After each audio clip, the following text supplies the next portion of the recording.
YouTube channel medical and nurses. आज की हमारी जो क्लास है मेनली कम्युनिटी हेल्थ, नर्सिंग और गायनेकोलॉजी को लेके है। तो जिनका भी 3 फरवरी को पेपर है एएनएम और जीएनएम राजस्थान के लिए, उन सभी के लिए बेस्ट ऑफ लक। आपके पास ओनली आज है जो ऑलरेडी 24 हो चुकी है, अब आपके पास है जो ओनली 10 दिन का समय बचा हुआ है, जिसमें 10 दिन से भी कम आपके पास टाइम बचा हुआ है। तो आपको अपनी तैयारी में कोई भी कसर नहीं छोड़नी है। और आफ्टर दैट आपके इस एनएचएम एग्ज़ाम के बाद सीएचओ का एग्ज़ाम भी है नेक्स्ट मंथ में राजस्थान में। तो एग्ज़ाम है आपका मार्च में, जो वैकेंसी कैंसिल हुई थी, जिसका ऑलरेडी एग्ज़ाम हुआ था लेकिन कहा कि पेपर लीक हो गया तो री एग्ज़ाम होगा। उसके लिए भी डेट कंफर्म कही गई है। और इस बार हो सकता है कि किसी भी तरीके की चीटिंग ना हो, क्योंकि गवर्नमेंट चेंज हो गई है इस बार राजस्थान में, इसलिए। तो यहाँ पर आज की क्लास में जितने भी लोग जुड़े हुए हैं, क्लास में एंड तक ज़रूर बने रहो। जो लोग इनके से प्रीमियर क्लास ज्वाइन नहीं कर पाते हैं, वो लोग बाद में भी आफ्टर जब भी आपको टाइम मिलता है आप ये क्लास देख सकते हैं, क्योंकि वीडियो फॉर्मेट में अवेलेबल रहेगी। और जो भी लोग एनएचएम, जीएनएम, सीएचओ या एएनएम के लिए एग्ज़ाम देने वाले हैं, उनके लिए पीडीएफ मटेरियल अवेलेबल है। मेरा व्हाट्सएप नंबर आपको यहाँ पे शो हो रहा है, आप उसमें मुझे कांटेक्ट करके पीडीएफ परचेस कर सकते हैं। Second and most important thing कि जो भी लोग कहीं का भी एग्ज़ाम देते हैं, वो हर एक स्टेट के एनएचएम, सीएचओ एग्ज़ाम और कोई से भी नर्सिंग पेपर आपके पास अवेलेबल होते हैं, आप उनको सॉल्व करके ज़रूर देखा कीजिए, जिससे आपको एक आइडिया होगा कि आपको पेपर कैसा आएगा। अब कल ही मेरे पास 5 से 6 लोगों ने व्हाट्सएप में पर्सनली मैसेज करके पूछा था कि क्या प्रीवियस क्वेश्चन पेपर से यदि पर्टिकुलर अलग अलग स्टेट के पेपर आप सॉल्व करते हैं तो क्या वो आपके लिए हेल्पफुल रहेंगे। बिल्कुल हेल्पफुल रहेंगे। यदि आपको इस चीज़ पे बिलीव नहीं होता है तो आप राजस्थान के या फिर किसी भी स्टेट के 5 पेपर उठाइए और एमपी का पेपर उठाइए। अब वो 5 पेपर सॉल्व करने के बाद आप एमपी का पेपर सॉल्व करेंगे तो आपको कितना ईजी लगेगा। क्यों? क्योंकि आपने जो 5 पेपर में 500 क्वेश्चन ही सॉल्व किए, तो ऐसा बिल्कुल भी नहीं है कि उन 500 में से आपको क्वेश्चन नहीं आएंगे। उन 500 में से आपको 5 क्वेश्चन भी आ गए तो भी वो आपके लिए बेनिफिशियल्स रहेंगे। क्लियर है? चलिए आज की क्लास को हम स्टार्ट करेंगे। और आज की क्लास में सभी क्वेश्चन हिंदी इंग्लिश दोनों फॉर्मेट में ऐड किए गए हैं। क्लास आपकी 1 आवर की रहेगी, जिसमें आपके मोर देन 100 से ज़्यादा क्वेश्चन सॉल्व करवाए जाएंगे। तो जो भी लोग स्टडी मटेरियल लेना चाहते हैं, मेरा नंबर जो यहाँ पे आपको विजिबल हो रहा है, इस पर आप मुझे कॉन्टैक्ट कर सकते हैं। फर्स्ट क्वेश्चन है यहाँ पे, tocolytics are such drugs which. तो टोकोलाइटिक दवाएं ऐसी दवाएं हैं जो क्या करती हैं? Increase the gastrointestinal tract mortality, increase uterine mortality, reduce uterine mortality या फिर रिड्यूस जीआई मोर्टेलिटी। तो आपने पढ़ा होगा टोकोलाइटिक्स ड्रग क्या है। टोकोलाइटिक ड्रग्स, बहुत सारी ड्रग है टोकोलाइटिक ड्रग्स। तो इन टोकोलाइटिक ड्रग्स का जो मोड ऑफ एक्शन और मैकेनिज्म ऑफ एक्शन है वो क्या है? जो मोड ऑफ एक्शन है वो क्या है? तो टोकोलाइटिक्स ड्रग क्या करती हैं? यूट्राइन कॉन्ट्रैक्शंस को सप्रेस करने का काम करेंगी। जैसे प्रीटर्म लेबर होने वाला है या फिर प्रीटर्म डिलीवरी होने वाली है समय के पहले, तो उस क्लाइंट को आपके टोकोलाइटिक्स ड्रग्स दिए जाएंगे ताकि थोड़ी देर के लिए यूट्राइन कॉन्ट्रैक्शन आना क्या रहे, डिले रहे, सप्रेस रहे, जिसके कारण कुछ टाइम और है जो एक्सपेंड है, जो हो सके आगे को बढ़ सके। तो उसके लिए क्या दिए जाते हैं? Tocolytics agent. टोकोलाइटिक्स एजेंट क्या करेंगे? यूट्राइन मोर्टेलिटी को कम करने का काम करते हैं। आपको ज़्यादा कुछ याद नहीं रहता तो इतना ही याद रखें कि आप प्रीटर्म लेबर याद रखें। आपको एग्जाम में क्वेश्चन आता है कि यदि प्रीटर्म लेबर का केस है, प्रीटर्म लेबर का मतलब है कि समय से पहले यदि डिलीवरी होती है, 37 हफ्तों के पहले यदि डिलीवरी होती है, लेबर पेन आना स्टार्ट होते हैं, तो उस डिलीवरी को पोस्टपोन करने के लिए टोकोलाइटिक्स एजेंट हैं जो दिए जाते हैं। तो इन टोकोलाइटिक्स ड्रग में बहुत सारी मेडिकेशन आती है इस कैटेगरी में, जो कैटेगरी वाली मेडिसिन यहाँ पे दी जा सकती हैं। तो ये क्या करेंगी? यूट्राइन जो कॉन्ट्रैक्शन आते हैं उनको डिले करने का काम करेंगी। डिले का मतलब है लेट। यदि 36 हफ्तों के पहले लेबर पेन स्टार्ट होते हैं, बेबी हेल्दी है, बट कुछ टाइम के लिए आपको डिलीवरी को क्या करना है, थोड़ा बहुत डिले करना है, तो टोकोलाइटिक्स ड्रग दिए जा सकते हैं। क्लियर है? अगला क्वेश्चन है यहाँ पे, in which communicable disease skin rashes does not generally appear. तो इनमें से कौन सी कम्युनिकेबल डिसीज है? संचारी रोग है। एक होता है गैर संचारी और दूसरा होता है संचारी। तो गैर संचारी का मतलब होता है नॉन कम्युनिकेबल, जिसमें आपके अस्थमा, हार्ट डिसीज, स्ट्रोक वगैरह आएंगे, कैंसर, डायबिटीज़। अब है यहाँ पे कम्युनिकेबल मतलब कि संचारी रोग। तो कौन से संचारी रोग में त्वचा पर चकत्ते नहीं दिखाई देते हैं, स्किन रैशेस नहीं देखने को मिलेंगे? Chicken pox, polio, measles, rubella.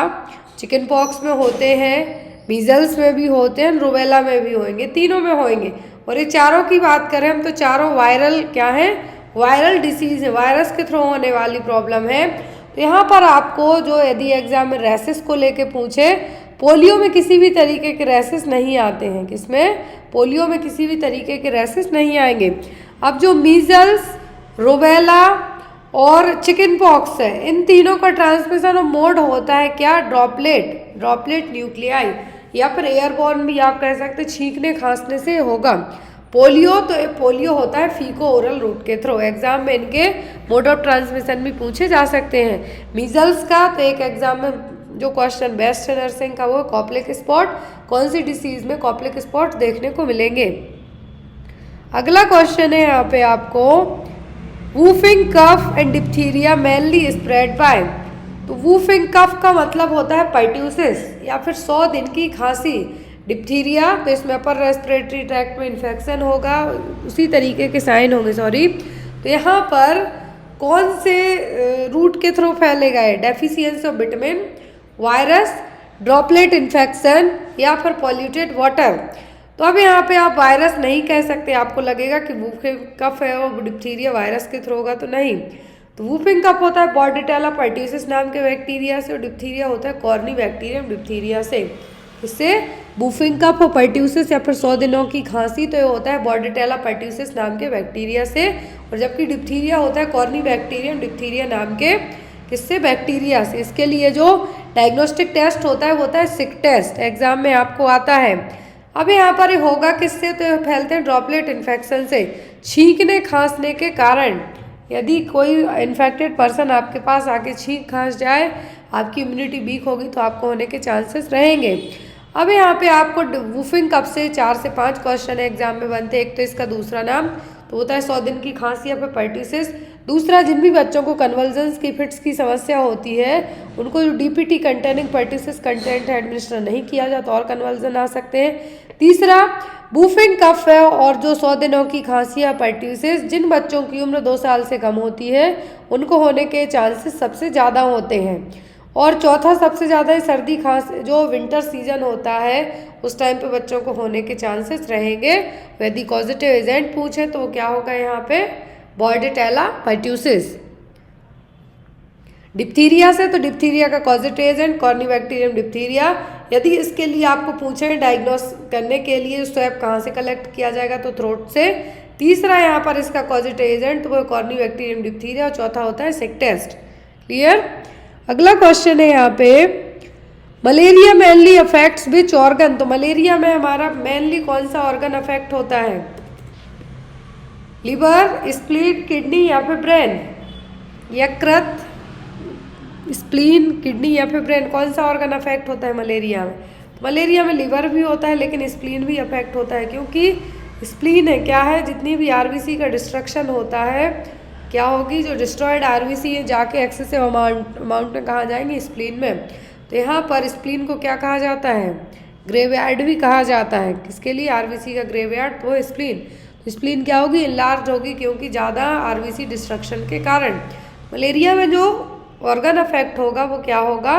वो होगा स्प्लीन। अगला क्वेश्चन है यहाँ पे आपको, in DOTS streptomycin is given by. तो डॉट्स में जो स्ट्रेप्टोमाइसिन है किस रूट से दी जाती है? इंट्रामस्कुलर, सबक्यूटेनियस, आईवी या फिर ओरल? किस रूट से दी जाती है? तो यहाँ पर रूट की बात करें हम, वो होगा इंट्रामस्कुलर रूट।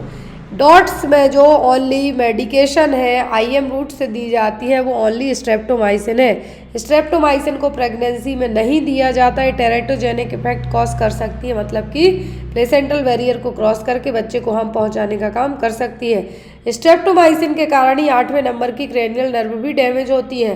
और फर्स्ट एंटी ट्यूबरकुलर जो प्राइमरी ट्यूबरकुलर ड्रग है उनमें से एक ड्रग है जो ओनली आईएम रूट से दी जाती है, प्रेगनेंसी में नहीं देना है। यदि इसका जो कॉम्प्लिकेशन पूछे तो वो क्या है यहाँ पर 8वें नंबर की क्रेनियल नर्व का डैमेज करना, वेस्टिबुलोकोक्लियर नर्व को डैमेज करना। और जो यहाँ पर एंटीडॉट्स में जो प्राइमरी ड्रग्स हैं उनमें से स्ट्रेप्टोमाइसिन और साइम दी जाती है। और यहाँ पे आपको डॉट्स की बात करें तो ये कब आया था 1993 में, एग्जाम में आपको ये पूछा जा सकता है। अगला क्वेश्चन है यहाँ पे sleeping sickness is transmitted by, sleeping sickness किसके द्वारा ट्रांसमिट होगा? कॉक्सेला वार्नेटी, टेस्ट फ्लाई, सेंड फ्लाई या फिर नन ऑफ दी अबव, किसके द्वारा होगा? तो यहाँ पर जो स्लीपिंग सिकनेस है वो किसके थ्रू होगा? वो होगा टेस्टिस फ्लाई के द्वारा। तो यहाँ पे आपका आंसर क्या होगा? Testis fly. नेक्स्ट क्वेश्चन है यहाँ पर कॉजेटिव ऑर्गेनिज्म ऑफ मीजल्स, तो मीजल्स का कॉजेटिव एजेंट पूछा है, कौन सा है? खसरा। खसरा के लिए जो एजेंट है कॉजेटिव एजेंट वो कौन सा है? इसमें सर्दी खांसी बुखार होगी और यहाँ पे रैसेस भी आ सकते हैं, कॉप्लिक स्पॉट देखने को मिलेंगे। तो यहाँ पर जो आपका आंसर होगा वो क्या होगा? कॉजेटिव एजेंट क्या है? कॉजेटिव एजेंट है यहाँ पर मिक्सोवायरस। क्या है? मिक्सोवायरस। वैक्सीन की बात करें तो जब बच्चे की 9 महीने कंप्लीट एज हो जाएगी तब है जो वैक्सीन यहाँ पे दी जाएगी। याद रखना है मीजल्स की वैक्सीन 9 महीने के बाद दी जाएगी, सबक्यूटेनियस रूट से दी जाती है। एक सिंगल वैक्सीन है जो कि सबक्यूटेनियस रूट से दी जाएगी। अगला क्वेश्चन है यहाँ पे ASHA worker is posted in all given below places except, तो आशा वर्कर सभी जगहों पे पोस्ट रहेंगी किसी एक को छोड़कर। Accredited social health activist, exam में क्वेश्चन आता है। तो यहाँ पर आपको जो एक्रेडिटेड सोशल हेल्थ एक्टिविस्ट है वो कहाँ पे नहीं रहेगी? सब सेंटर में होगी, कम्युनिटी हेल्थ सेंटर में होगी, फील्ड विजिट पे भी भेजा जाएगा। लेकिन जो सुपर स्पेशलिटी हॉस्पिटल है, डिस्ट्रिक्ट हॉस्पिटल है, टर्सरी लेवल के हॉस्पिटल है वहाँ पे इनको अपॉइंट नहीं किया जाएगा, वहाँ पे इनको अपॉइंट नहीं किया जाएगा। अगला क्वेश्चन है यहाँ पे in the prevention of communicable disease the primary prevention result from, तो यहाँ पे क्वेश्चन में कहा गया है कि प्रिवेंशन ऑफ कम्युनिकेबल डिसीज क्या है? Prevention of communicable disease. तो यहाँ पर प्राइमरी प्रिवेंशन कौन सा होगा? Strict isolation, immunisation, early diagnosis या फिर ट्रीटमेंट ऑफ डिसीज। तो यहाँ पर आपका आंसर क्या होगा? प्राइमरी में पूछा है, प्राइमरी में तो ओनली आते हैं आपके हेल्थ, एजुकेशन, वैक्सीनेशन। जो अर्ली डायग्नोसिस है आपका सेकेंडरी में आएगा और डिसीज़ को ट्रीट करना भी आएगा, टर्सरी में आएगा कॉम्प्लिकेशन से बचाने की कंडीशन। यहाँ पर जो अर्ली प्रिवेंशन है कम्युनिकेबल डिसीज़ को प्रिवेंट करने के लिए specially in primary prevention it's a immunisation. और यहाँ पे आपको एक और हो सकता है क्या? Health education. अगला क्वेश्चन है यहाँ पे in which year was the bacteria of TB disease discovered. Question में कहा गया है कि जो टीबी का बैक्टीरिया है, ट्यूबरक्लोसिस का बैक्टीरिया माइकोबैक्टीरियम ट्यूबरक्लाई, एक कब इसकी खोज की गई थी? 1882 में, मतलब कि 1882 में, 1819 मतलब 1890, 1900 या फिर 1870 में। जो ट्यूबरक्लोसिस का बैक्टीरिया है क्या है? माइकोबैक्टीरियम ट्यूबरक्लाई। इसकी खोज कब की गई थी? 1882 में। रॉबर्ट कोच ने 24 मार्च 1882 को इसकी खोज की थी। रखना है टीबी का बैक्टीरिया क्या है?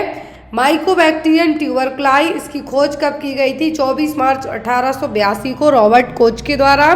टीबी के लिए जो डायग्नोस्टिक टेस्ट होता है वो कौन सा होता है? वो होता है ट्यूबरकुलिन टेस्ट और माउंटेक्स टेस्ट, जिसमें पीपीटी डेरिवेटिव इंजेक्ट किए जाते हैं।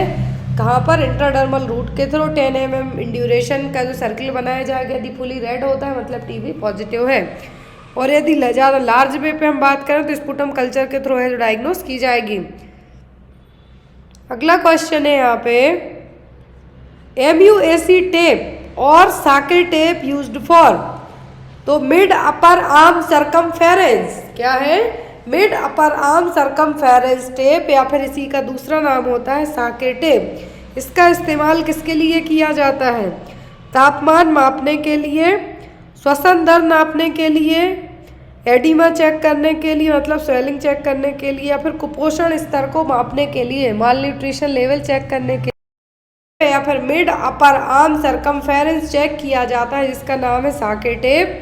क्या है, साके टेप। तो ये साके टेप यूज़ किया जाता है किसके लिए, ये साके टेप इस्तेमाल होता है कुपोषण स्तर नापने के लिए। किसके लिए, कुपोषण स्तर नापने के लिए। जो रेड, ग्रीन और येलो बैंड है, यदि रेड है मतलब बच्चा सीवियरली माल नरिश्ड है, ग्रीन है मतलब बच्चा हेल्दी है, येलो है मतलब माइल्ड है, तो आप उसको जो खिला पिला के जो ठीक कर सकते हैं।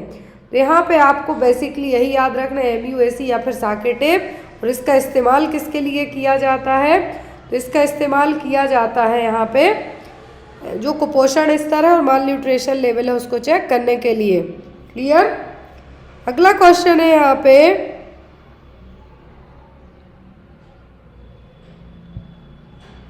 Waste investigation to diagnose foetal as.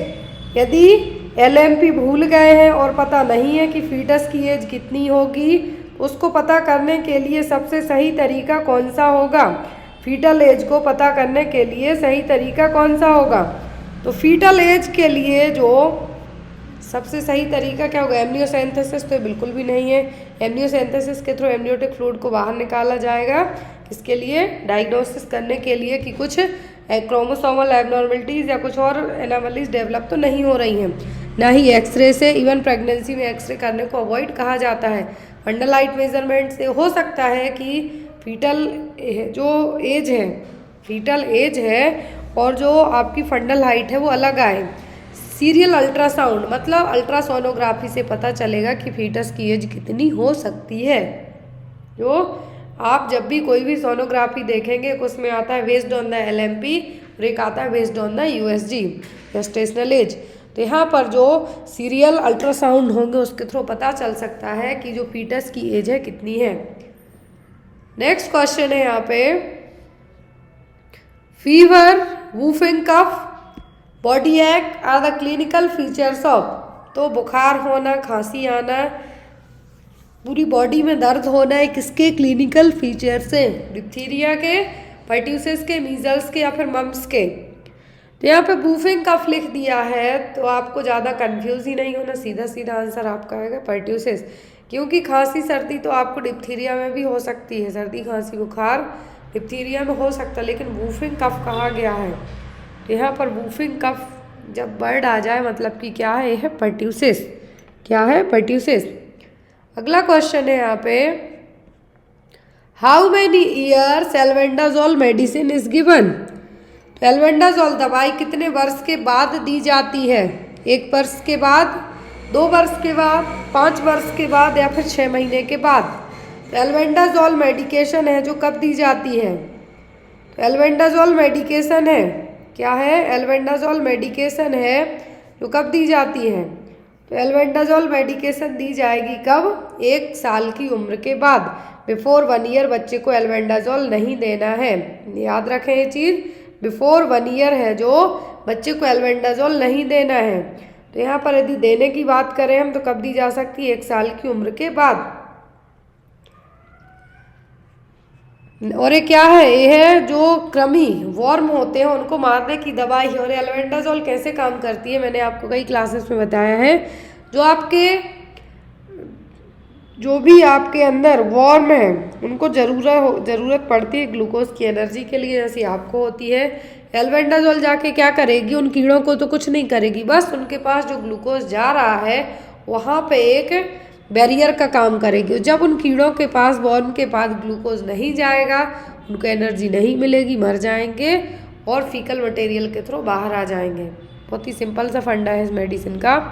अगला क्वेश्चन है यहाँ पे, गर्भवती माताओं के साथ साथ जननी शिशु सुरक्षा योजना में कितने वर्ष की आयु तक के शिशुओं को निःशुल्क सेवाएं दी जाती हैं। जो जननी शिशु सुरक्षा योजना है JSSY स्कीम है, इसके तहत कितने साल की उम्र के बच्चों को निःशुल्क सेवाएं दी जाती हैं?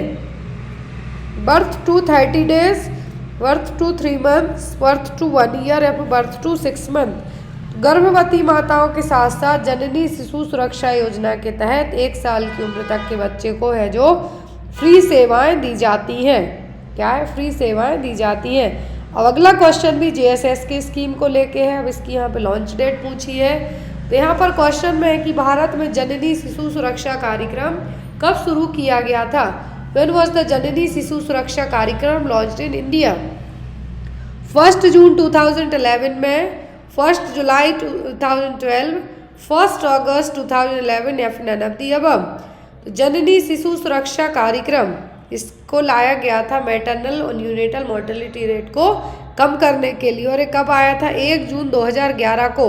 यदि आपसे JSY जननी सुरक्षा योजना पूछे तो आई थी 12 अप्रैल 2005 को, जिसका एम क्या था कि हॉस्पिटल और इंस्टीट्यूशनल डिलीवरी को बढ़ावा दिया जाना है।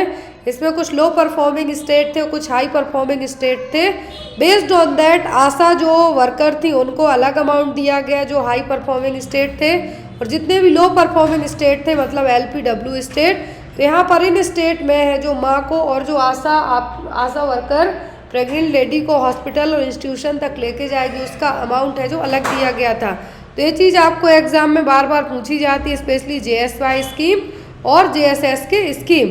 तो यहाँ पे यदि JSS के पूछें तो कंफ्यूज नहीं होना है।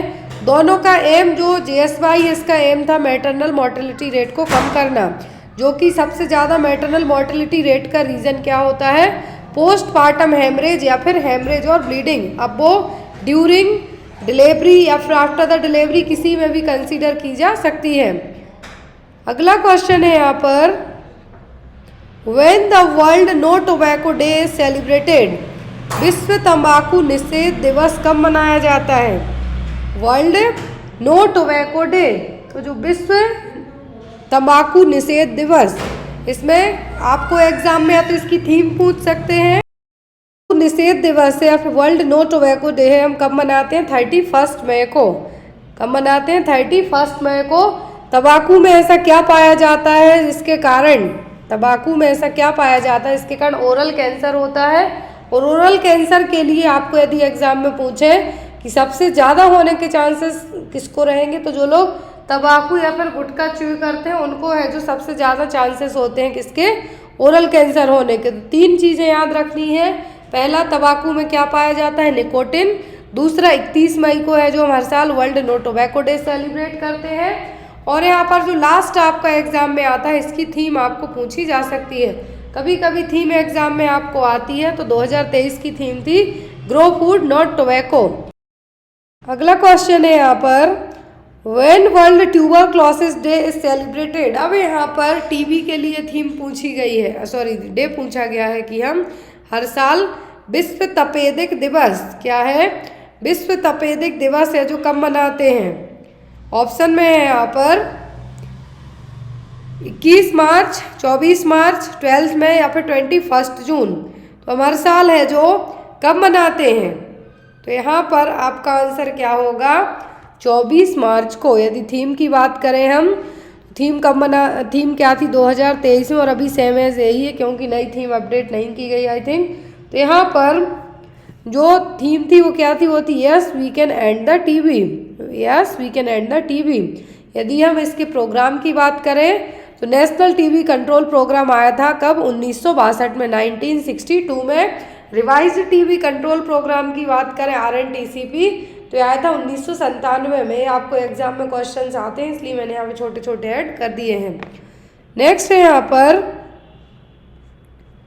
What is the new name of RNTCP? अब यहाँ पे क्वेश्चन देखिए आप, पहले कहा कि नेशनल टीबी कंट्रोल प्रोग्राम 1962 में आया जो आपको ऊपर दिख रहा है यहाँ पे, ये रहा। फिर कहा कि जो रिवाइज्ड नेशनल ट्यूबरक्लोसिस प्रोग्राम है आया 1997 में।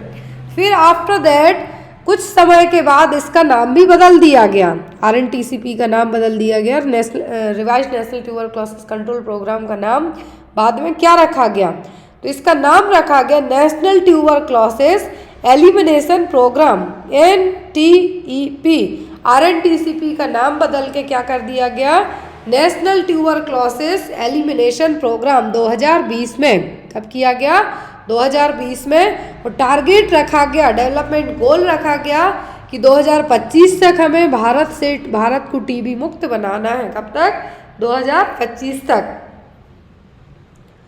नेक्स्ट क्वेश्चन है आपको, when was the World AIDS Day celebrated. तो हम हर साल विश्व एड्स दिवस कब मनाते हैं, विश्व एड्स दिवस कब मनाते हैं, 1 दिसंबर, 1 जनवरी, 12 मई या फिर 19 नवंबर। 12 मई को तो हम हर साल क्या मनाते हैं, अंतर्राष्ट्रीय नर्सेज दिवस, इंटरनेशनल नर्सेज डे। अब यहाँ पे बात की गई है आपको किसकी, एड्स दिवस की। तो एड्स दिवस हम कब मनाते हैं, तो हम हर साल 1 दिसंबर को, कब, 1 दिसंबर को एड्स डे के तौर पे सेलिब्रेट करते हैं। नेक्स्ट क्वेश्चन है यहाँ पे,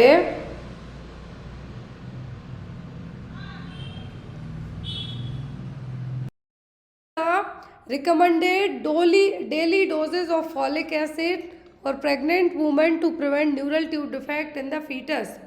तो जो फीटस है उसको यदि आप न्यूरल ट्यूब डिफेक्ट से बचाना चाहते हैं तो फॉलिक एसिड का कितना डोज लेने के लिए कहा जाएगा, 2000 माइक्रोग्राम, 4000 माइक्रोग्राम, 600 माइक्रोग्राम्स या फिर 800 माइक्रोग्राम्स। 400, 600, 800 या फिर 200 माइक्रोग्राम। कितना फॉलिक एसिड का डोज देने के लिए कहा जाएगा प्रेग्नेंट वुमेन को। पहली चीज़, folic acid as soon as possible, पता चले प्रेगनेंसी कंसीव की है, आप फॉलिक एसिड लेना स्टार्ट कर दें। इसका रीज़न ये है कि सबसे पहले बच्चे की जो न्यूरल ट्यूब बनती है, क्या है, सबसे पहले जो बच्चे की न्यूरल ट्यूब बनती है उसके डेवलपमेंट में फॉलिक एसिड की ज़रूरत बहुत ज़्यादा होती है। उसी की कमी को पूरा करने के लिए आपकी बॉडी में ऑलरेडी फॉलिक एसिड है, लेकिन उतना नहीं जितना जब जो न्यूरल ट्यूब बनती है बच्चे की उसको ज़रूरत है, इसीलिए बाहर से दिया जाता है। और प्रेगनेंसी में न्यूरल ट्यूब डिफेक्ट को प्रिवेंट करने के लिए 400 माइक्रोग्राम्स और 400 mcg डेली फॉलिक एसिड लेने की सलाह दी जाती है और रिकमेंड किया जाता है, ताकि जो बच्चा यूट्रस में है उसको फॉलिक एसिड से न्यूरल ट्यूब डिफेक्ट से बचाया जा सके।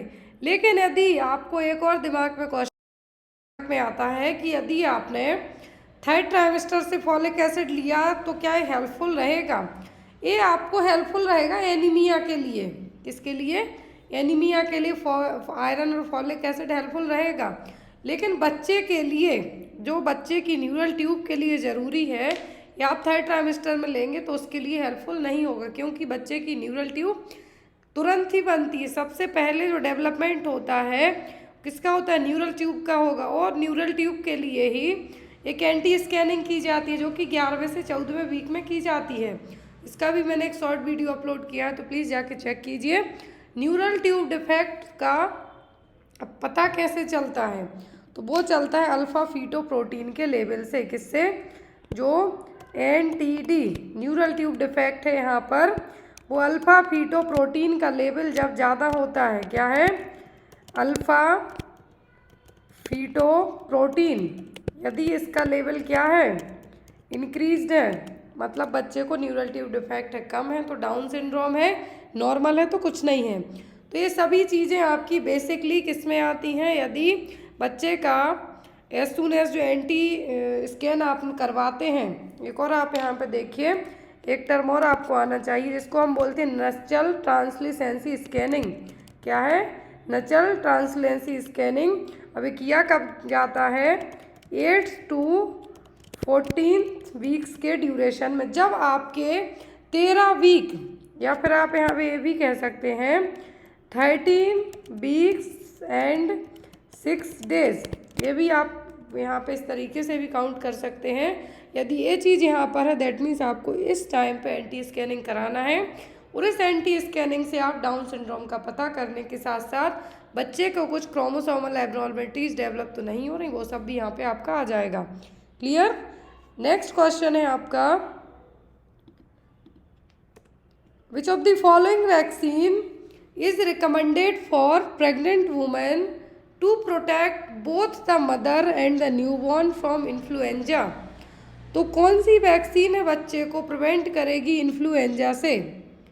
माँ और नवजात शिशु दोनों को इन्फ्लुएंजा से बचाने के लिए गर्भवती महिलाओं में निम्नलिखित में से कौन सा टीका लगाने की सिफारिश की जाती है?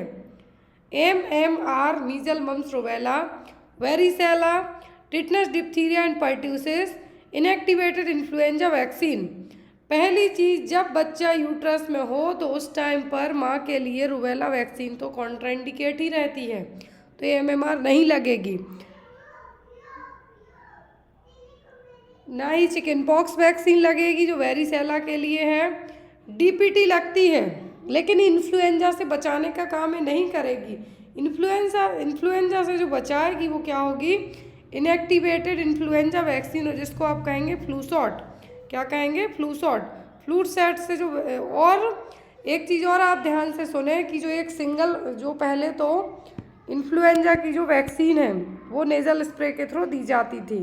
किस रूट से दिया जाता था? नेज़ल स्प्रे से, एज एन इन्हेलर जैसे दी जाती थी। बट कोविड की भी वैक्सीन आ गई है लेकिन अभी वो उतनी ज़्यादा यूज़ में नहीं आई है।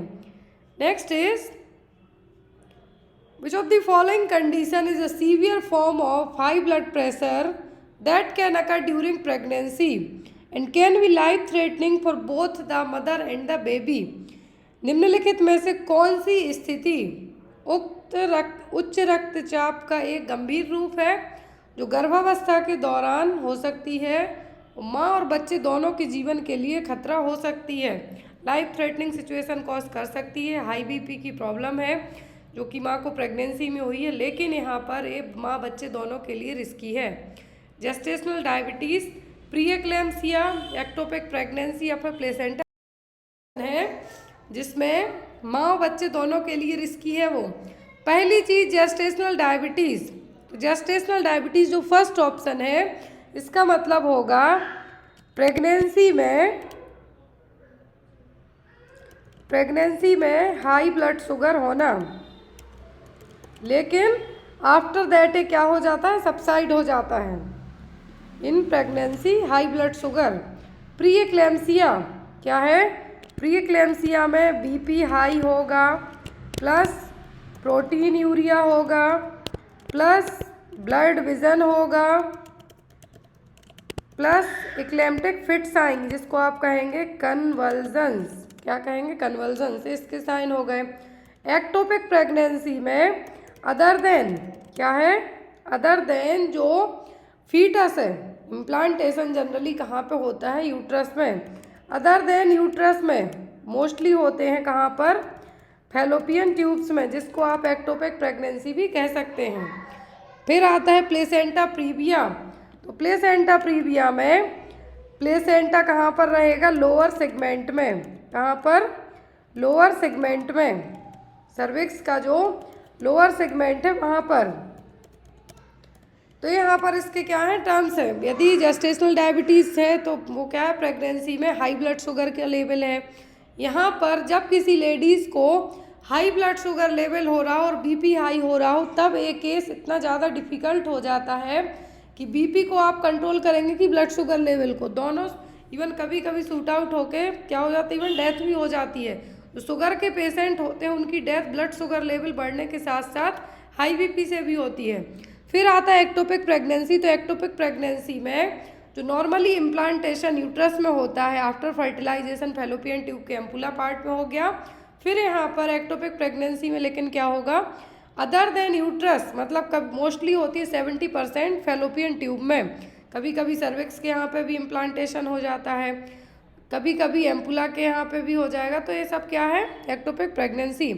प्लेसेंटा प्रीविया में जनरली यूट्रस का जो अपर पार्ट है वहाँ पर क्या रहेगा? प्लेसेंटा अटैच होता है। लेकिन जब ये सर्विक्स का यूट्रस का जो लोअर पार्ट है जिसको आप सर्विक्स कहते हैं, तो जिसको लोअर सेगमेंट भी कह सकते हैं, यहाँ पे प्लेसेंटा आके क्या करेगा? पूरा सर्वाइकल उसको कवर कर जाएगा, तो वो प्लेसेंटा प्रीविया। अब यहाँ पे क्वेश्चन में कहा है कि हाई BP है प्रेगनेंसी में जो कि माँ बच्चे दोनों के लिए रिस्की है, तो वो हाई BP यहाँ पर होगा प्री एक्लेम्सिया। क्या होगा? Pre eclampsia. और यहाँ पर प्री एक्लेम्सिया में प्री एक्लेम्सिया में कन्वल्जन्स नहीं आते हैं, ये आपके आते हैं इक्लेम्सिया में। कब? इक्लेम्सिया में। तो यहाँ पर इक्लेम्सिया में आपको कन्वल्जन्स आना स्टार्ट हो जाते हैं, लेकिन यहाँ पर प्री इक्लेम्सिया में कन्वल्जन्स नहीं आते, सभी चीज़ें सेम रहेंगी, ओनली कन्वल्जन्स को छोड़कर, इसको आप इक्लेम्प्टिक फिट्स भी कह सकते हैं। और ये सबसे ज़्यादा हाई रिस्क प्रेगनेंसी में कंसीडर की जाती है, इवन जेस्टेशनल डायबिटीज़ से भी ज़्यादा। Next is what is the recommended position for sleeping during pregnancy to reduce the risk of stillbirth. मृत शिशु के जन्म के जोखिम को करने के लिए गर्भावस्था के दौरान सोने की अनुशंसित स्थिति क्या है? तो माँ के सोने के लिए सलाह दी जाती है, कौन सी सलाह दी जाती है? प्रेगनेंसी में यदि स्टिल बर्थ को क्या करना है? प्रिवेंट करना है, तो यहाँ पर कौन सी पोजीशन में सोने की सलाह दी जाती है? तो यहाँ पर कहा जाता है कि ऑप्शन में है left side, right side, on the back या फिर ऑन द स्टमक। तो स्टमक के बल तो आप नहीं सो सकते क्योंकि बच्चे पे प्रेशर पड़ेगा, ना ही सीधा स्ट्रेट सो सकते हैं, ऐसे में बच्चे को प्रॉपर ऑक्सीजन सप्लाई नहीं हो सकती है, ना ही राइट साइड सो सकते। आपको जो एडवाइस किया जाता है वो होती है यहाँ पर क्या? Left sided. लेफ्ट साइडेड इसलिए कहा जाता है कि जो बच्चे का एक तरीके से हमें कह सकते हैं बेबी के लिए प्रॉपर तरीके से लेफ्ट साइड में सोएंगे, स्पेस रहेगा। दूसरी चीज़ हाइपोटेंशन से भी प्रिवेंट कर सकते हैं माँ के लिए आप। तीसरी चीज़ यहाँ पर जब भी कोई प्रेगनेंसी में आप जनरली फोर्थ मंथ की प्रेगनेंसी तक पहुँचते हैं, जब डॉक्टर एडवाइस करते हैं कि आप कैसे सोएं, लेफ्ट साइड सोएं, ज़्यादा लेग पेन होता है तो 2 पैरों के बीच में एक पिलो लगा के सोएं। वो इसलिए कहा जाता है आपको कि सर्कुलेशन इम्प्रूव होगा। दूसरी चीज़ जो बच्चे को हार्ट टू द प्लेसेंटा, जो बच्चे को पूरे न्यूट्रिएंट्स की सप्लाई होनी है प्लेसेंटा के थ्रू बच्चे के हार्ट के लिए, वो सब लेफ्ट साइड में ज़्यादा बेटर तरीके से हो पाएंगी। तो यहाँ पर ये सभी चीज़ें क्यों की जाती हैं? ताकि आप लेफ्ट साइड सोएं। और यदि यहाँ पर राइट साइड की बात करें तो राइट साइड में सोने में आपको सो सकते हैं, लेकिन यहाँ पर स्टिल बर्थ होने का रिस्क ज़्यादा रहेगा।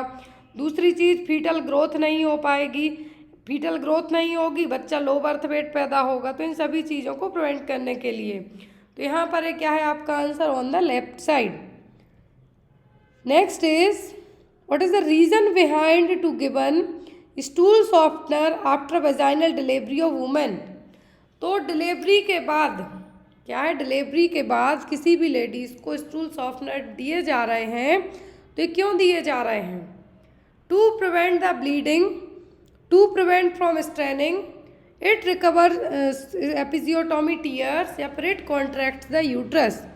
तो स्टूल सॉफ्टनर जिसको लैक्टोलियोस भी आप कह सकते हैं, ये वेजाइनल डिलीवरी के बाद क्यों दिए जाते हैं? पहली चीज़, डिलीवरी के बाद किसी भी लेडीज़ में डिहाइड्रेशन हो जाता है, डिहाइड्रेशन हो जाता है, कॉन्स्टिपेशन होना नॉर्मल सी बात है। अब उस कॉन्स्टिपेशन को आप कम करने के लिए यहाँ पर स्टूल सॉफ्टनर दे रहे हैं, उस कॉन्स्टिपेशन को रिलीव करने के लिए स्टूल सॉफ्टनर दे रहे हैं। और ऑप्शन में है to prevent the bleeding, it prevents from straining, it recovers episiotomy tears या फिर इट कॉन्ट्रैक्ट्स द यूट्रस। तो यूट्रस को कॉन्ट्रैक्ट करने के लिए आप ऑक्सीटोसिन देंगे, प्रोस्टाग्लैंडिन दे सकते हैं, ये सभी चीज़ें देंगे। ब्लीडिंग को प्रिवेंट करने के लिए आप अदर मेडिकेशन देंगे। एपिजियोटॉमी इससे रिकवर नहीं होगा। हाँ, यहाँ पर आपकी स्ट्रेनिंग से आप ज़रूर प्रिवेंट कर सकते हैं। स्ट्रेनिंग से क्यों? कॉन्स्टिपेशन यदि आपको होगा, एपिजियोटॉमी में आपका क्या होगा? पेरिनियल टीयरिंग, जो यहाँ पर वेजाइना है, क्या है? वेजाइना और जो एनल स्पिंचर है यहाँ पर क्या है? कट लगाया जाता है। लेकिन यदि कॉन्स्टिपेशन का केस होगा, एपिजियोटॉमी हुई है या फिर वेजाइनल डिलीवरी हुई है, तो क्या होगी? बहुत ज़्यादा स्ट्रेनिंग होगी। क्या होगी? स्ट्रेनिंग होगी। लेकिन यदि आप स्टूल सॉफ्टनर या फिर लैक्टोलोज या फिर कोई भी ऐसी मेडिकेशन देंगे जिससे स्टूल सॉफ्ट आएंगे, जिसको आप स्टूल सॉफ्टनर लैक्टोलोज के नाम से भी याद रख सकते हैं, तो वो सब यदि आप यहाँ पे देते हैं तो क्या होगा? एपिजियोटॉमी के जो इवन टीयरिंग भी है, उसकी टीयरिंग है, उसको रिलीफ रहेगा एक तरीके से, पेन कम होगा। पेन कैसे कम होगा? पेन के लिए तो आप पेन किलर दे देंगे, लेकिन यहाँ से आप पेन को कम प्रिवेंट कर सकते हैं। स्टूल सॉफ्टनर देंगे तो जो डाउन साइड जो प्रेशर पड़ रहा है वो कम होगा और स्टूल इजीली बाहर आएगा। इसका मेन रीज़न है क्या? स्ट्रेनिंग से प्रिवेंट करना। Next one is at what age should pregnant women typically start attending prenatal checkup for routine monitoring and care during the pregnancy. तो गर्भावस्था के दौरान नियमित निगरानी और देखभाल के लिए गर्भवती महिलाओं को आमतौर पर किस उम्र में प्रसव पूर्व जांच में भाग लेना शुरू करना चाहिए? 8 से 12 week, 16 to 20 weeks, 24 to 28 weeks या फिर 32 to 36 वीक। तो किस वीक में यहाँ पे कहा है at what age pregnant women को प्रीनेटल और एंटीनेटल चेकअप्स में जाना चाहिए रूटीन मॉनिटरिंग के लिए? तो वो है 8 से 12 हफ्ते में। कब? 8 to 12 वीक की प्रेगनेंसी में। इस टाइम पीरियड में आप चेकअप कराने जाएंगे तो पहली चीज़ यहाँ पर आपकी प्रेगनेंसी तो कंफर्म रहेगी ही। दूसरी चीज़, इस टाइम पर आपकी एंटी स्कैनिंग हो सकती है। एंटी स्कैनिंग का मतलब है नचल ट्रांसलेंस, जो हमने स्टार्टिंग में पढ़ा, वो स्कैनिंग करके पता कर सकते हैं कि आपके बच्चे का प्रॉपर डेवलपमेंट हो रहा है या नहीं, उसमें कुछ कंजेनाइटल डिफेक्ट वगैरह तो नहीं है। आपके लिए तो जेस्टेशनल डायबिटीज़ डेवलप नहीं हो रहा है, आपको हाई बीपी की प्रॉब्लम तो नहीं हो रही है। ये सब चीज़ों को चेक करने के लिए सबसे अच्छा टाइम पीरियड होगा 8 से 12 हफ्ते की pregnancy. Next one is which of the following is a vital sign that should be closely monitored during labour and delivery to assess maternal health. निम्नलिखित में से कौन सा एक महत्वपूर्ण संकेत है जिसकी मातृ स्वास्थ्य का आकलन करने के लिए प्रसव और प्रसव के दौरान बारीकी से निगरानी की जानी चाहिए? क्या है तो वो जिसमें आप ये सभी चीज़ें क्लोजली मॉनिटर करेंगे? वो होगा यहाँ पर ऑप्शन में glucose level, blood pressure, haemoglobin level या रेस्पिरेटरी रेट। पहली चीज़, डिलीवरी के टाइम पर और लेबर के टाइम पर जो चीज़ चेक की जाएगी, ब्लड ग्लूकोज लेवल आप पहले चेक कर सकते हैं बिफोर डिलीवरी और before labour. Haemoglobin level check कर सकते हैं कि यदि इनकेस ब्लीडिंग ज़्यादा होती है तो हीमोग्लोबिन लेवल कम ना हो, तो आप पहले से ही ये सब चीज़ें चेक करके रखेंगे। रेस्पिरेटरी रेट आप वहीं चेक कर सकते हैं, लेकिन सबसे ज़्यादा आपको क्लोजली मॉनिटर करना है वो है बीपी, ब्लड प्रेशर, कि ये प्रेगनेंसी में ड्यूरिंग द लेबर और डिलीवरी के टाइम पर फ्लक्चुएट ना हो। क्या हो? फ्लक्चुएट ना हो, मतलब कि ड्रॉप ना हो, बहुत कम ना हो और हाई ना जाए। हाई जाता है माँ को फिट्स आने के चांसेस रहेंगे, लो जाता है तो माँ प्रॉपर तरीके से ना तो पुश कर पाएगी, और लो जाएगा तो बच्चे की डेथ होने के चांसेस भी ज़्यादा रहेंगे। तो यहाँ पर सबसे पहले आप क्या चेक करेंगे? BP, blood pressure. Next one is which of the following complication can occur when the placenta partially or completely covers the cervix, obstructing the baby's exit from the uterus? निम्नलिखित में से कौन सी जटिलता तब हो सकती है जब नाल आंशिक रूप से या पूरी तरह से गर्भाशय ग्रीवा को ढक लेती है, जिससे बच्चे के गर्भाशय से बाहर निकलने में बाधा आती है? तो ऐसा कौन सा केस है जिसमें सर्विक्स को पूरे तरीके से प्लेसेंटा कवर कर जाएगा? जब सर्विक्स का मुंह कवर हो जाएगा, सर्वाइकल ओस कवर हो जाएगी, तो बच्चे को बाहर आने में प्रॉब्लम होगी। ऑप्शन में pre eclampsia, gestational diabetes, placenta previa, फिर एक्टोपिक प्रेगनेंसी। प्री एक्लेम्सिया मैंने आपको बता दिया कि इसमें बीपी हाई होगा, बीपी हाई होगा, ब्लड विजन होगा, फिर एक्लेम्टिक फिट्स आएंगे जब प्री एक्लेम्सिया के बाद की स्टेज में जाएंगे। जेस्टेशनल डायबिटीज़ में प्रेगनेंसी में माँ का ब्लड शुगर लेवल बढ़ जाएगा। एक्टोपिक प्रेगनेंसी में अदर देन यूट्रस में इम्प्लांटेशन हो जाएगा। अब बचता है प्लेसेंटा प्रीविया। प्री मतलब पहले, मतलब जनरली प्रीविया का मतलब होता है पहले। Placenta, placenta previa, placenta previa के केस में ही ऐसा होगा कि जो प्लेसेंटा जनरली अपर सेगमेंट में, यूट्रस का जो नॉर्मली प्लेसेंटा अटैच होता है अपर सेगमेंट में होता है, वो हम आगे आपको विथ इमेज के भी दिखाएंगे कि अपर सेगमेंट में प्लेसेंटा अटैच होता है, लेकिन जो प्लेसेंटा प्रीविया है इसमें क्या होगा? डाउन साइड अटैच हो जाता, नीचे की तरफ। अब ये पार्सली हो सकता है, कंप्लीट हो सकता है या मार्जिनल हो सकता है। तो यहाँ पर जो चीज़ इस तरीके से रिप्रेजेंट करेगी कि सर्वाइकल ओस को कवर कर जाए, बेबी की एग्जिट के लिए एक तरीके से ऑब्स्ट्रक्शन का काम करेगा, तो वो है placenta previa. Next one is what is the recommended method of feeding newborns during the first 6 months of life to promote optimal growth and development.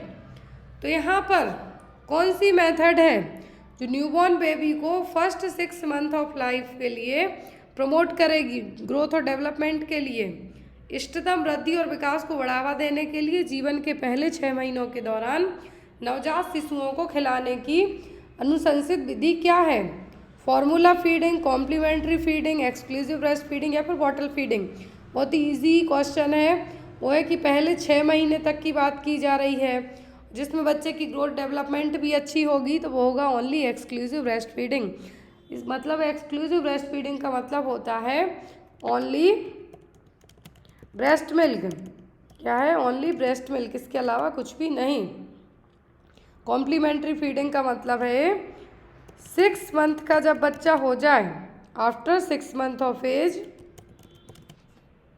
यहाँ पर आप बच्चे को कुछ फूड खिलाना स्टार्ट कर सकते हैं। सॉलिड भी हो सकता है और सेमी सॉलिड फूड्स। तो ये होगा आपका complementary feeding. Clear? Next one is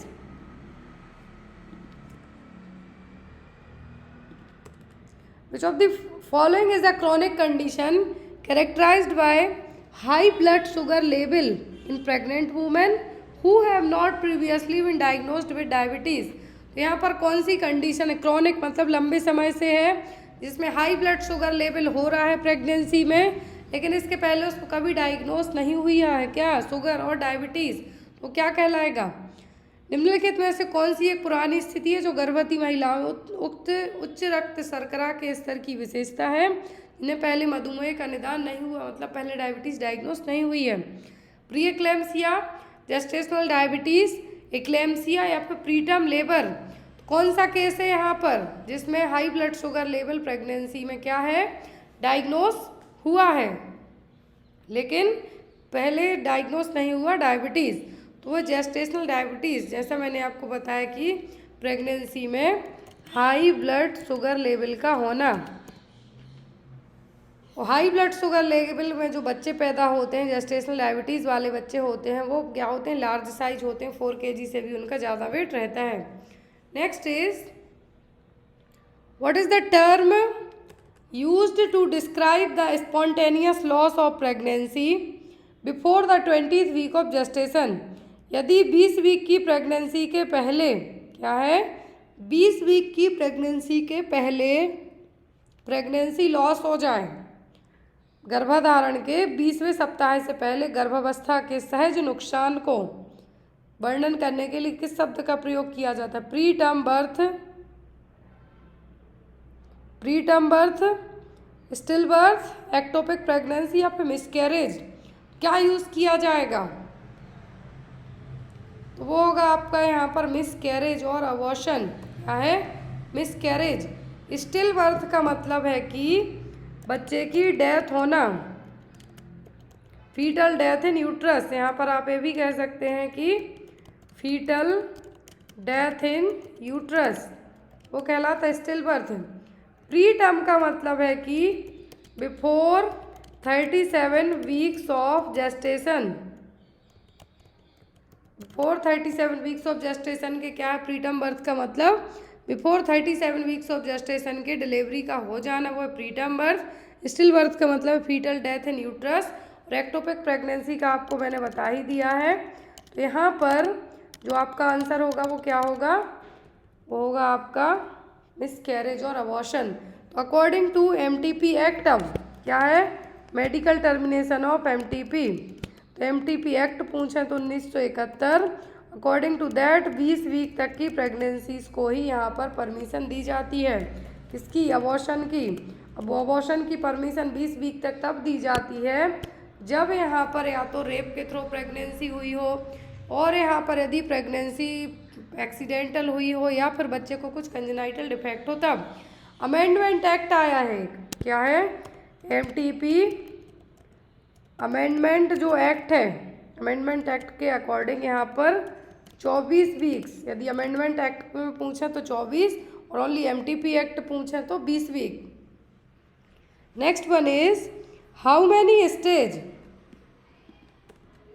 question है how many stage are there in the typical progression of labour. तो लेबर की प्रोग्रेस में कितनी स्टेज होती हैं? प्रसव की सामान्य प्रगति में कितने चरण होते हैं?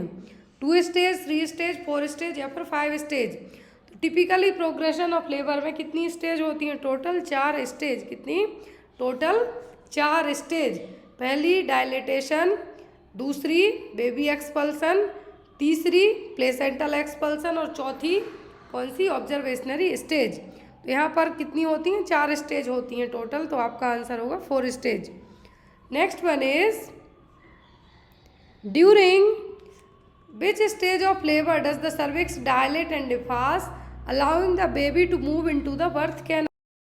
जो होती हैं अकॉर्डिंग टू दैट, तो यहाँ पे पूछा है कि कौन सी स्टेज में सर्विक्स डायलेट होगी, फैलाव होगा, इफासमेंट होगा, और यहाँ पर बर्थ कैनाल का क्या है? मुंह ओपन होगा जिससे बेबी बाहर आ सके। First, second, third, fourth. तो ये स्टेज कहलाती है सर्वाइकल डायलेटेशन स्टेज। वो कौन सी कहलाती है? First stage of labour. कौन सी? फर्स्ट स्टेज ऑफ लेबर, जिसको आप कह सकते हैं सर्वाइकल स्टेज। दूसरी कहलाती है फीटल एक्सपल्सन। क्या है? Fetal expulsion stage. तीसरी कहलाती है आपकी प्लेसेंटल एक्सपल्सन और प्लेसेंटा का बाहर आना। जो चौथी है इसको कहते हैं ओनली ऑब्जर्वेशन स्टेज। क्या है?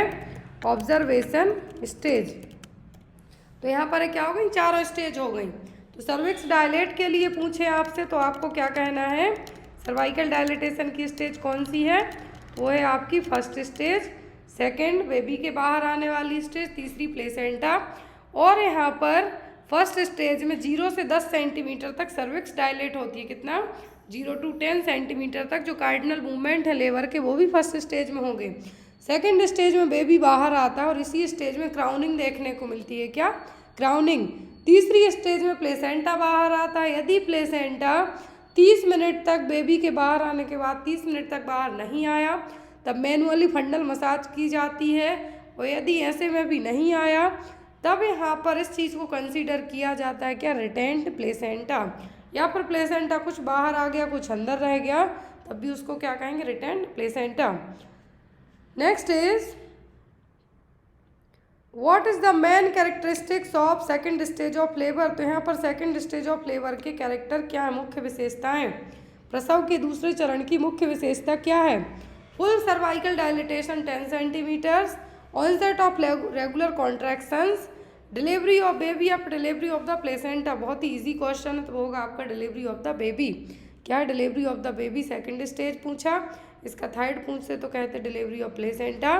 Full dilatation first, onset of regular contraction, ये भी आपके फर्स्ट स्टेज में ही आएंगे। और ये ट्रू लेबर पेन के साइन है।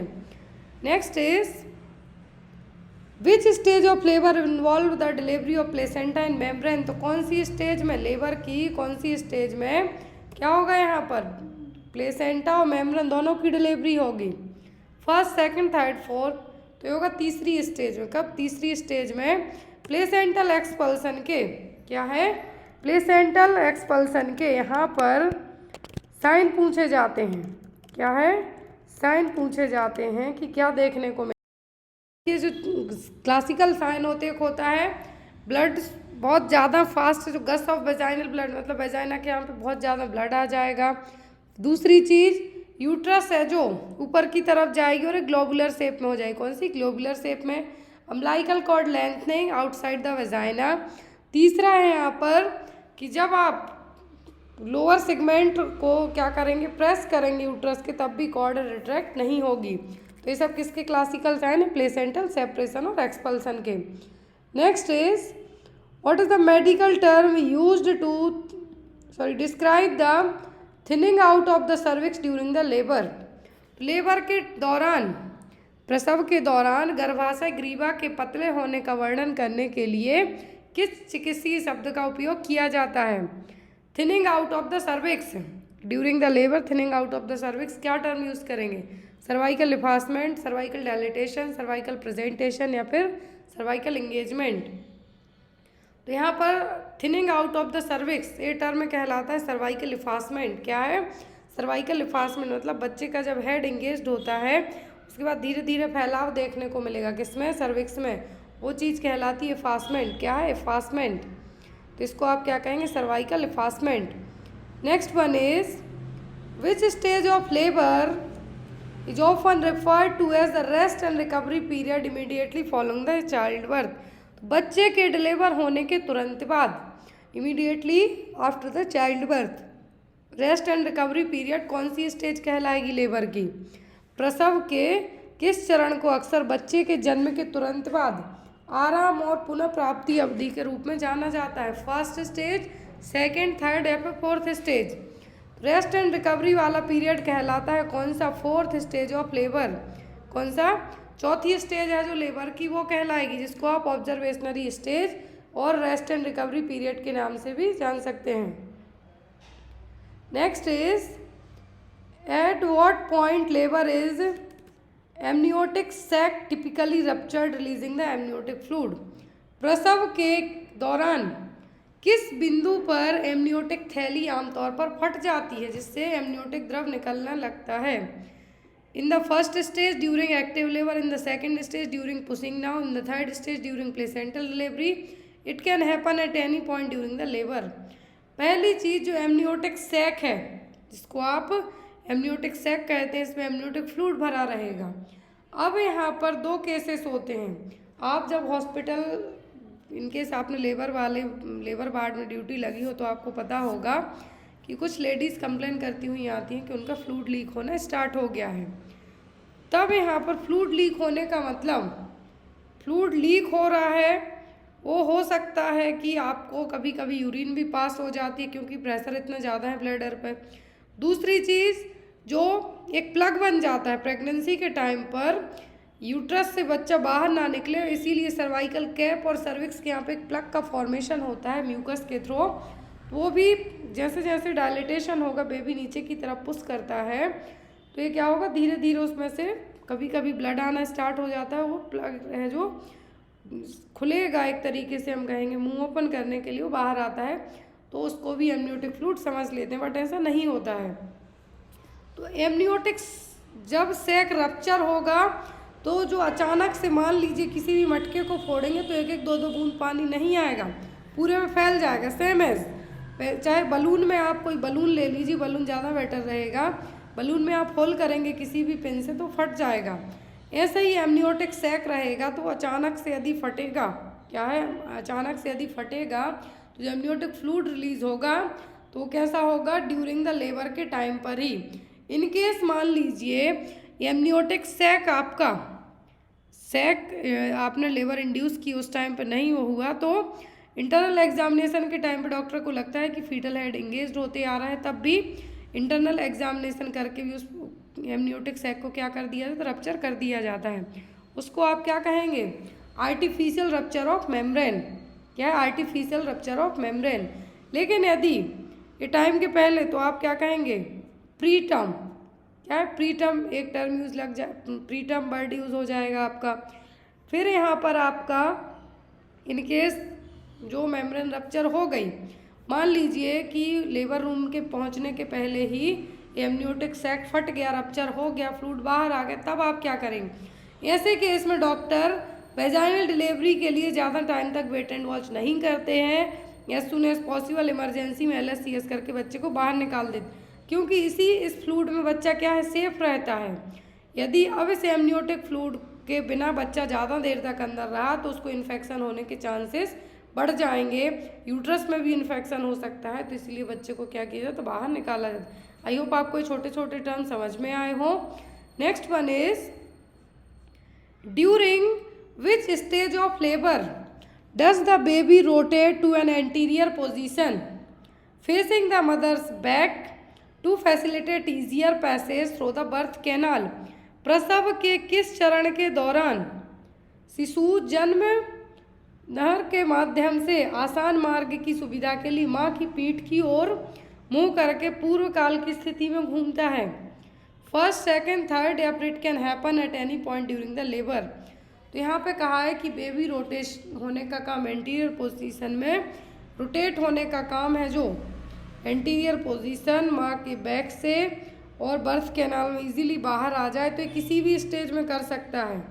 ये चीज़ जनरली होती तो टाइम के पहले ही है, टाइम के पहले मतलब फर्स्ट स्टेज के पहले ही, लेकिन कुछ बहुत सारे केसेस में ये देखने को मिला है कि बच्चा इवन बाहर जो फर्स्ट स्टेज भी हो जाती है, जब बाहर निकाला तो उस टाइम पे भी रोटेशन कर जाता है। तो इसीलिए आप यहाँ पे कह सकते हैं it can happen at any point during the labour. Next is what is the average duration of first stage of labour for the first time mother. यदि कोई माँ पहली बार माँ बन रही है, प्रीमी पैरा है, तो उसमें लेबर का जो फर्स्ट स्टेज है कितना टाइम लगेगा? 1 से 2 घंटे, 6 से 8 घंटे, 12 से 14 घंटे या फिर 18 से 20 घंटे। तो ये ड्यूरेशन प्रीमी पैरा में आप मान सकते हैं 12 to 14 आवर तक, कितना? 12 से 14 घंटे पहली स्टेज। दूसरी स्टेज कंसीडर की जाती है जनरली कितनी? दूसरी स्टेज है जो 15 या 20 मिनट की होती है बच्चे के बाहर आने की। तीसरी मैक्सिमम कंसीडर की जाती है 30 मिनट की, कितना? 30 मिनट की। लेकिन इसमें भी प्लेसेंटा जब नहीं आता है तब आप इसको क्या कहते हैं? Retained placenta. फंडल और मैनुअल मसाज करके प्लेसेंटा को फिर बाहर निकालेंगे। Next is which stage of labour is marked by strong contraction that help push the baby through the birth canal and and with the babies birth. प्रसव के किस चरण को मजबूत संकुचन द्वारा चिन्हित किया जाता है जो बच्चे को बर्थ कैनाल के माध्यम से धकेलने में मदद करता है और बच्चे के जन्म के साथ समाप्त होता है? तो कौन सी स्टेज? फर्स्ट, सेकंड, थर्ड या फिर फोर्थ? क्वेश्चन ध्यान से देखें। स्ट्रॉन्ग कॉन्ट्रैक्शन के साथ स्टार्ट होगा, पुश किया जाएगा, लेकिन इसका एंड होगा बर्थ के बाद, बच्चे के जन्म के बाद, तो वो कहलाएगी सेकंड स्टेज। कौन सी?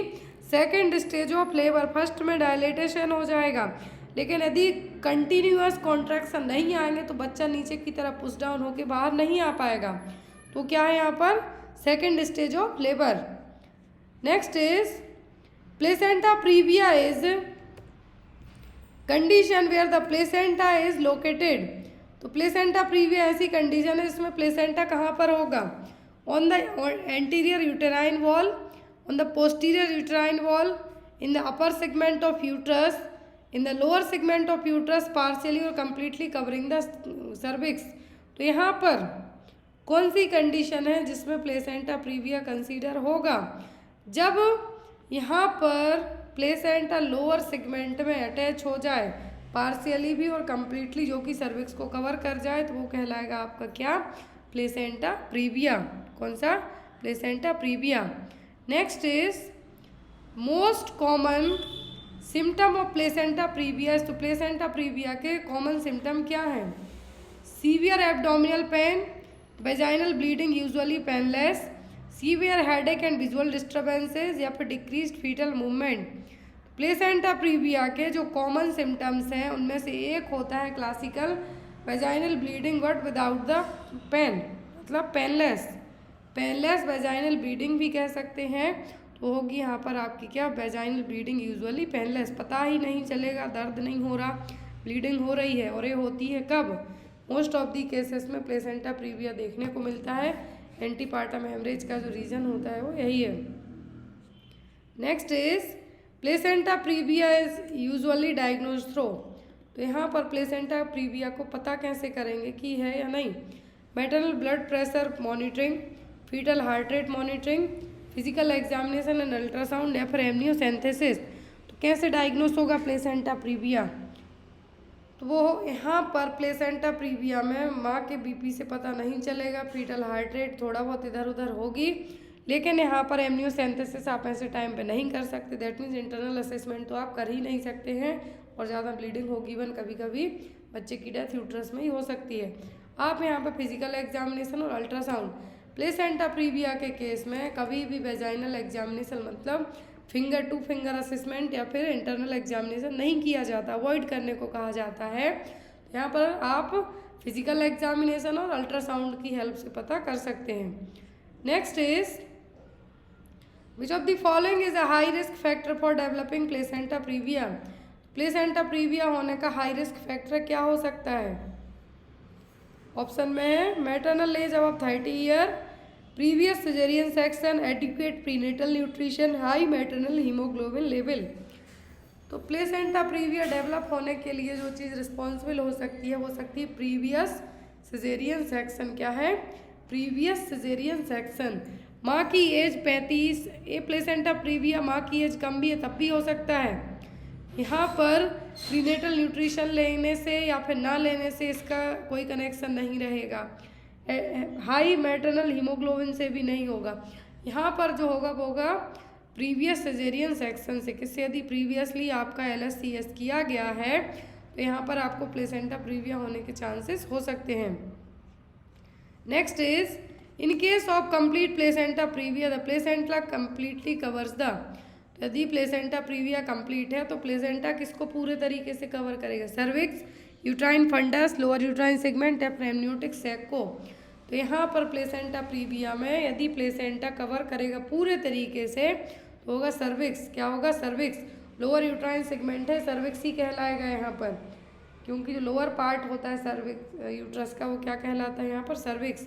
इंटरनल ओस और एक्सटर्नल ओस, तो ये क्या करेगा? पूरे तरीके से सर्विक्स को कवर करेगा। इंटरनल ओस जो कि कहलाएगा। Next one is the management of placenta previa depends on several factors including. तो यहाँ पर प्लेसेंटा प्रीविया किस फैक्टर्स पर डिपेंड करेगा कि हुआ है तो कैसे मैनेज करें? Fetal gender, maternal occupation, gestational age and amount of bleeding या फिर मैटरनल हाइट एंड वेट। तो प्लेसेंटा प्रीविया का मैनेज करना किन फैक्टर्स पर डिपेंड करेगा? ये जेस्टेशनल एज कितनी है और अमाउंट ऑफ ब्लीडिंग क्या हो रहा है। जेस्टेशनल एज इस तरीके से कि मान लीजिए 36 वीक की प्रेगनेंसी हो गई है, ब्लीडिंग यदि ज़्यादा होती है तो डिलीवरी कंडक्ट करा दी जाएगी। यदि 28 वीक की प्रेगनेंसी है और ब्लीडिंग होती है, कितनी ब्लीडिंग होती है उस चीज़ पर डिपेंड करेगा। तो यहाँ पर जेस्टेशनल एज मतलब कितने हफ्तों की प्रेगनेंसी है और ब्लीडिंग का अमाउंट क्या है, ड्रॉप में हो रहा है, ज़्यादा हो रहा है, क्या हो रहा है, तो उस पर डिपेंड करेगा। Next is which of the following is not a recommended intervention during active bleeding in placenta previa. तो यहाँ पर क्या रिकमेंड नहीं किया जाएगा जब एक्टिव ब्लीडिंग हो रही है प्लेसेंटा प्रीविया के केस में? Bed rest in a lateral position, digital cervical examination, intravenous fluid and blood transfusion if needed या फिर continuous fetal heart rate monitoring. Fetal heart rate monitor की जाएगी, यदि ज़रूरत पड़ती है तो ब्लड ट्रांसफ्यूज किया जाएगा। बेड रेस्ट करने को कहा जाएगा लेटरल पोजीशन में। लेकिन जैसा मैंने शुरुआत में ही कहा, कभी भी वेजाइनल और सर्वाइकल असेसमेंट चेक नहीं किया जाएगा, इंटरनल असेसमेंट नहीं किया जाएगा यदि ब्लीडिंग हो रही है तो। यहाँ पर आपका आंसर क्या होगा? डिजिटल सर्वाइकल एग्जामिनेशन यहाँ पे नहीं किया जाएगा। Next is in severe cases of uterine prolapse when other treatment are not effective a surgical procedure called may be performed to correct the condition। यदि यूट्राइन प्रोलैप्स का case हुआ है, कोई और ट्रीटमेंट इफेक्टिव नहीं हो रहे हैं, तब एक सर्जरी की जाएगी। तो सर्जरी का नाम क्या है? हिस्टेक्टोमी, मायोमेक्टोमी, DNC या फिर एपिजियोटोमी। तो यूट्राइन प्रोलैप्स में कौन सी सर्जरी की जाएगी यदि दवाइयों के थ्रू और अदर ट्रीटमेंट से ठीक नहीं हो रहा है? तो डायलिटेशन एंड क्यूरेटेज किया जाता है जब या तो अबॉर्शन के रिटेंड बिट्स रह गए हों या फिर अबॉर्शन करने के लिए या फिर डायग्नोस करने के लिए कि कुछ यूट्रस में कैंसर की ग्रोथ तो नहीं हो रही है, टिश्यूज निकालने के लिए। एपिजियोटोमी डिलीवरी के टाइम पे सेकंड स्टेज में किया जाता है जब क्राउनिंग होती है, ताकि बच्चे का हेड यदि साइज बड़ी है तो इजीली बाहर ला सकें बिना टीयरिंग के। फिर यहाँ पर बचता है हिस्टेरेक्टोमी। क्या है हिस्टेरेक्टोमी? जिसमें पूरा यूट्रस ही बाहर निकाल दिया जाएगा। जो यूट्रस आपका रहेगा तो इसमें 3-4 टाइप का होता है। Hysterectomy removes the uterus and may also remove the cervix, ovary, tubes, lymph nodes and upper vagina radically. तो यहाँ पर जो हिस्टेरेक्टोमी यदि की जाती है तो इसमें कभी कभी क्या किया जाएगा? पार्शियल यदि की जाएगी तो ओनली यूट्रस बस निकाली जाएगी। क्लियर? पार्शियल किया जाएगा तो यूट्रस बस रिमूव की जाएगी। यहाँ पर आपकी ओवरी बच जाएंगी, फैलोपियन ट्यूब बच जाएंगी। लेकिन लेकिन यदि कम्प्लीटली किया जाएगा तो यहाँ पर सभी चीज़ें अबव वेजाइना जो कुछ भी है सब कट कर दिया जाएगा। बाइलेटरल किया जाता है तो कभी कभी एक साइड की ओवरी को बचा दिया जाता है, फैलोपियन ट्यूब एक साइड की बच जाएगी। तो यहाँ पर क्या है, स्टेक्टोमी मतलब रिमूवल ऑफ द यूट्रस। पर in cases of major placenta praevia with significant bleeding in foetal compromises the most appropriate mode of delivery is usually. तो यहाँ पर देखिए मेजर प्लेसेंटा प्रीविया है जिसमें ब्लीडिंग हो रही है और फीटल कंप्रोमाइज मतलब फीटल को एक तरीके से हमें कह सकते हैं कि अंदर बाहर निकालना एज एन इमरजेंसी में ज़रूरी है, तब आप मोड ऑफ डिलीवरी कौन सी अपनाएंगे, induction of labour, vaginal delivery, forceps assisted delivery या फिर इमरजेंसी सिजेरियन सेक्शन। तो इंडक्शन ऑफ लेबर ऐसे केस में आप नहीं अपना सकते, क्यों, ऑलरेडी ब्लीडिंग हो रही है और प्लेसेंटा डाउन साइड है, पूरे तरीके से सर्विक्स को कवर करके रखे है, तो कैसे यहाँ पर न कॉन्ट्रैक्शन प्रॉपर आएंगे, ब्लीडिंग होती रहेगी ना, यहाँ पर डायलिटेशन होगा, बच्चा अंदर ही यूट्रस में डेथ हो जाएगा, मर जाएगा। वेजाइनल डिलीवरी हो सकती है लेकिन यदि पार्शियली होगा, लेकिन यहाँ पर कहा है मेजर प्लेसेंटा प्रीविया मतलब फुल ग्रेड है, तो सर्वाइकल उसको कंप्लीट किए हैं, तो बेबी का जो हेड प्रेशर लगाएगा, यूट्रस में कॉन्ट्रैक्शन आएंगे, वो यहाँ पे पॉसिबल नहीं और आप इतना वेट नहीं कर सकते हैं, ना ही फोर्सेप्स असिस्टेड डिलीवरी करवाई जा पाएगी, क्योंकि यहाँ पर ऑलरेडी प्लेसेंटा डाउन साइड में पूरा कवर करके रखा है सर्विक्स के मुंह को, तो वो होगी यहाँ पर इमरजेंसी सिजेरियन सेक्शन। क्या है, इमरजेंसी सिजेरियन सेक्शन। इमरजेंसी में LSCS करके बच्चे को एज सून एज पॉसिबल होगा बाहर निकाला जाएगा। Next one is after delivery the placenta is typically examined for sign of. तो डिलीवरी के बाद प्लेसेंटा को किस चीज़ के लिए चेक किया जाएगा, एनीमिया, इन्फेक्शन, मैटरनल हाइपरटेंशन या फिर फीटल डिस्ट्रेस। तो बच्चा यदि बाहर आ गया है तो प्लेसेंटा को किस चीज़ के लिए चेक किया जाएगा, वो होगा इन्फेक्शन, और इस इन्फेक्शन से पता चलेगा यदि मान लीजिए यूट्रस में कुछ इन्फेक्शन तो डेवलप नहीं हो रहा था, तो वो सब चीज़ें आपके प्लेसेंटा को एग्जामिनेशन करके पता चल सकती हैं।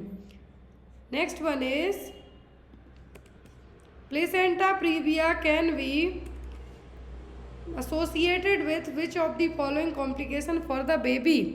तो प्लेसेंटा प्रीविया के कारण कौन से कॉम्प्लिकेशन हो सकते हैं, वो भी बच्चे के लिए, बेबी के लिए, premature birth, club foot, congenital heart defect या फिर मैक्रोसोमिया। तो प्लेसेंटा प्रीविया के केस में मैक्रोसोमिया तो नहीं हो पाएगा कि लार्ज हेड साइज हो जाए बच्चे की, बड़ा बच्चा पैदा हो जाए, ये जेस्टेशनल डायबिटीज़ में होगा। प्लेसेंटा प्रीविया में तो टर्म प्रेगनेंसी तक ही पहुंच जाए, वही बहुत बड़ी बात है। तो यहाँ पर प्लेसेंटा प्रीविया में जो सबसे ज़्यादा डेवलप्ड कॉम्प्लिकेशन होगा वो होगा प्रीमेच्योर बर्थ, मतलब कि समय से पहले डिलीवरी का करवाना। क्या है, समय से पहले डिलीवरी का करवाना, ये प्रीमेच्योर बर्थ कहलाएगा। कभी कभी 28-30 वीक तक की प्रेगनेंसी में मान लीजिए प्लेसेंटा प्रीविया हो गया, ब्लीडिंग बहुत ज़्यादा हो रही है, ऐसे केस में भी बच्चे को बाहर निकाल के ICU में, NICU में रख दिया जाता है ताकि बच्चा बाहर डेवलप हो जाए। प्लेसेंटा प्रीविया में भी कुछ ऐसा ही होता है कि प्रीमेच्योर बर्थ होने के चांसेस ज़्यादा रहेंगे, स्टिल बर्थ भी हो सकता है कुछ केसेस में। Next is of membrane ruptures.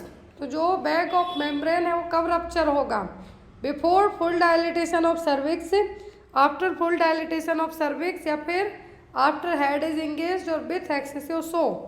तो बैग ऑफ मेम्ब्रेन कब रप्चर होगा, मैंने आपको स्टार्टिंग में ही इस तरीके से कि जो एमनियोटिक सैक कब रप्चर होगा वही है कि बैग ऑफ मेम्ब्रेन कब रप्चर होगा, तब सर्विक्स पूरी फुल तरीके से डायलेट होगी। तब कब होगा, जब सर्विक्स फुली डायलेट होगी तब। फुल डायलिटेशन का मतलब है यहाँ पर क्या, 10 सेंटीमीटर सर्वाइकल डायलिटेशन होगा। यहाँ पर क्या है, सर्वाइकल डायलिटेशन होगा, वो यहाँ पर क्या होगा, बैग ऑफ मेम्ब्रेन रप्चर होगा। वो यदि कुछ केसेस में नहीं होता है तब आप उसको कहते हैं आर्टिफिशियल रप्चर ऑफ मेम्ब्रेन। क्या है, ARM। Next one is creating imaginary events to fill up the memory gap is known as. तो मेमोरी गैप में मतलब आप अपना कुछ इमेजिन कर लें अपने से ही, वो क्या कहलाएगा, न्यूलोगिज्म, कन्फेबुलेशन, कंपल्सन या फिर सर्कमस्टेंशियलिटी। तो इमेजिनरी इवेंट्स मतलब मैंने आज अब ये कर लिया, किसी की शादी में नाच गाए, भले ही ना आप गए हों, तो वो सब चीज़ें मेमोरी गैप को फिल करने के लिए करते हैं, वो कहलाता है कन्फेबुलेशन। ये देखिए यहाँ पर कन्फेबुलेशन का मतलब है कि क्या कुछ भी नया अपने दिमाग में बनाना। सर्कमस्टेंशियलिटी का मतलब है कि कुछ रिवेलेंट और कुछ ऐसे वर्ड बोलना जिनका कुछ मीनिंग ही नहीं है, बोलना और लिखना दोनों। न्यूलोगिज्म में कुछ नए नए बनाना, नए नए वर्ड बनाना।